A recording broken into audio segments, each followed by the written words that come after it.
Hello friends, welcome to சுவையான சமையல். இன்றைக்கி நம்ம சுவையான பிரான் தொக்கு எப்படி செய்யறதுன்னு பார்க்கலாம். பிரான் தொக்கு செய்கிறதுக்காக ஒரு கடாயை சூடு பண்ணிவிட்டு தேவையான அளவுக்கு தேங்காய் எண்ணெய் சேர்க்கலாம். எண்ணெய் சூடானதுக்கப்புறமா கடுகு வெடிச்சதுக்கப்புறமா கருவேப்பிலை, அடுத்ததாக 2 வெங்காயத்தை கட் பண்ணி எடுத்திருக்கேன், இதில் சேர்க்கலாம்.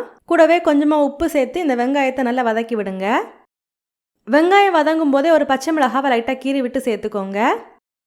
வெங்காயம் லைட்டாக வதங்கி வந்ததுக்கப்புறமா 1 டீஸ்பூன் இஞ்சி பூண்டு நல்லா தட்டி சேர்த்து வதக்குங்க. இஞ்சி பூண்டோட பச்சை வாசனை போனதுக்கப்புறமா ஒரு தக்காளியை கட் பண்ணி சேர்த்து வதக்குங்க. வெங்காயம் தக்காளி எல்லாம் நல்லா வதங்கி வந்ததுக்கப்புறமா இதுக்கு தேவையான மசாலா எல்லாம் சேர்க்கலாம். 1/4 டீஸ்பூன் மஞ்சள் தூள், 2 டீஸ்பூன் மிளகாய் தூள் சேர்த்துருக்கேன், நீங்கள் உங்கள் காரத்தை தகுந்த மாதிரி சேர்த்துக்கோங்க. 1 டீஸ்பூன் தனியாத்தூள், 1/4 டீஸ்பூன் கரம் மசாலா, 1/4 டீஸ்பூன் சீரகம் நல்லா ஃப்ரெஷ்ஷாக தட்டி சேர்க்கலாம்.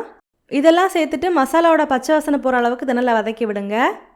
மசாலாவோட பச்சை வாசனை போனதுக்கப்புறமா நம்ம க்ளீன் பண்ணி வச்சுருக்கிற பிரானை இதில் சேர்க்கலாம். இதை மசாலாவோட சேர்த்து நல்லா கலந்து விடலாம். இதில் தேவையான அளவுக்கு உப்பு சேர்த்து கலந்து விடுங்க. இப்போது இதை மூடி போட்டு மிதமான தீயில குக் பண்ணலாம். பாருங்கள், இது நல்லாவே தண்ணி விட்டு குக் ஆக ஆரம்பிச்சிருக்கு. நல்லா கலந்து விட்டுட்டு மறுபடியும் மூடி போட்டு வேக விடலாம். இப்போ பார்த்தீங்கன்னா நம்ம இதில் சேர்த்துருந்த எண்ணெய் எல்லாமே நல்லா பிரிஞ்சு இறாலும் குக் ஆகி வந்தாச்சு.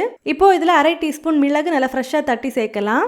கூடவே 1/4 டீஸ்பூன் சோம்பு நல்லா ஃப்ரெஷ்ஷாக தட்டி சேருங்க, நல்லாவே ஃப்ளேவர்ஃபுல்லாக இருக்கும். சேர்த்துட்டு இதை நல்லா கலந்து விடுங்க. அவ்வளோதான். இப்போ பார்த்தீங்கன்னா நம்மளோட சுவையான இறால் தொக்கு ரெடி ஆகிடுச்சு. நீங்களும் இந்த மாதிரி செஞ்சு பார்த்துட்டு உங்கள் கமெண்ட்ஸை மறக்காமல் எங்களோட ஷேர் பண்ணுங்கள். இந்த மாதிரி சுவையான ஒரு ரெசிபியோட நான் உங்களை சந்திக்கிறேன். அது வரைக்கும் சுவையாக சமைங்க, சுவையாக சாப்பிடுங்க. நன்றி.